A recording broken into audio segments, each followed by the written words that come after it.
छत्रपति और दमयंती तारा से जन्मे अशोक उन्हें मूल्यों के एक मजबूत सेट पर भी पाला गया था और किसी निराधार और तर्कहीन भय या अंधविश्वास के बजाय वे जो जानते थे, सीखा या सुना था, उस पर भरोसा करने के लिए प्रोत्साहित किया जाता था। तारा के बच्चे निडर थे और हमेशा रोमांच की तलाश में रहते थे।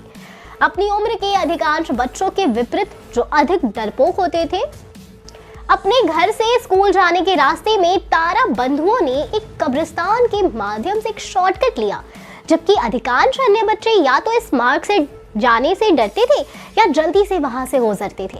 अशोक और कीर्ति कब्रों के पास से इत्मीनान से टहलते थे और घर के रास्ते में कब्रिस्तान की शांति में कंचे खेलने के लिए थोड़ी देर रुक भी जाते थे।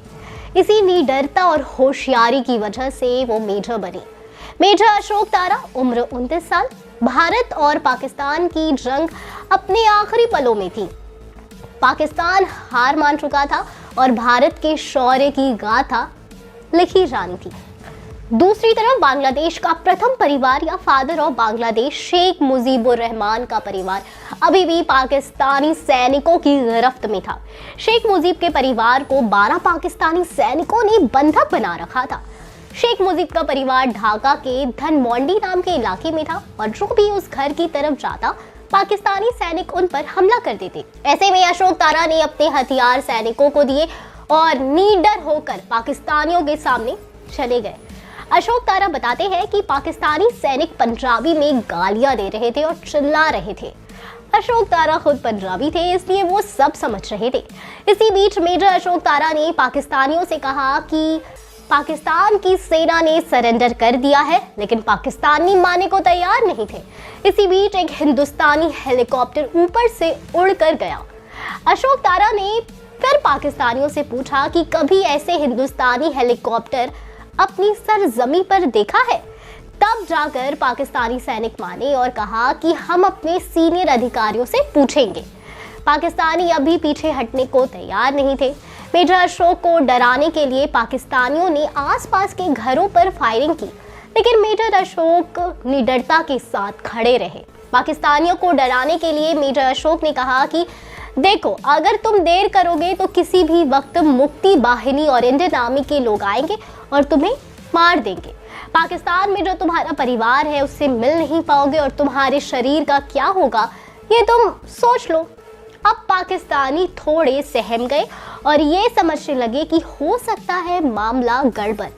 करीब 25 मिनटों तक ये बातें हुई। आखिर में जब अशोक तारा ने कहा कि एक हिंदुस्तानी सेना के अधिकारी होने के नाते मैं ये वादा करता हूँ कि मैं तुम्हें तुम्हारे हेडक्वार्टर ले जाऊंगा, जहां से तुम अपने देश वापस जा सकते हो। इसके बाद पाकिस्तानियों ने सरेंडर किया, लेकिन असली किस्सा तो अब शुरू हुआ है। जैसे ही पाकिस्तानी सैनिकों ने सरेंडर किया और मेजर तारा ने घर का दरवाजा खोला तो सबसे पहले शेख मुजीब की पत्नी बाहर आई और मेजर अशोक तारा को गले लगाते हुए कहा कि तुम्हें भगवान ने भेजा है और तुम मेरे बेटे हो। फिर शेख मुजीब के भाई और क्रांतिकारी कोखा निकल कर आए, जिन्होंने मेजर तारा को बांग्लादेश का झंडा थमाया और कहा इसे ऊपर जाकर फहरा दीजिए और पाकिस्तानी झंडे को फेंक दीजिए। पाकिस्तानी झंडे को जमीन पर जब फेंका गया तो मेजर तारा बताते हैं कि शेख मुजीब की पत्नी ने उसे पैरों से कुचल दिया। आपको बता दें कि उस वक्त उस घर में बांग्लादेश की मौजूदा प्रधानमंत्री शेख हसीना अपने नवजात बच्चे के साथ थी। बाद में शेख मुजीब ने भी मेजर अशोक तारा को कई मौकों पर बुलाकर सम्मान दिया और परिवार की जान बचाने के लिए शुक्रिया अदा भी किया। 2020 में हुए एक कार्यक्रम में शेख हसीना ने प्राइम मिनिस्टर मोदी के साथ मंच साझा किया था और इस मौके पर उन्होंने कर्नल अशोक तारा का जिक्र करते हुए उन्हें धन्यवाद किया था। शेख हसीना ने कहा था कि कर्नल अशोक तारा तो उस वक्त मेजर थे। उन्होंने 17 दिसंबर की सुबह पाकिस्तानियों के कब्जे से हमें छुड़ाया और हमारी जान बचाई थी। मैं कर्नल तारा और भारत के लोगों की शुक्रगुजार हूँ। तो ऐसी ही कहानी मेकर्स बागी 4 में दिखा सकते हैं। तो आप कितने एक्साइटेड है बागी 4 के लिए, बताएं हमें कॉमेंट सेक्शन में और हम फिर मिलेंगे एक नई वीडियो के साथ। अब तक खुश रहें एंड सेफ रहें। Thank you.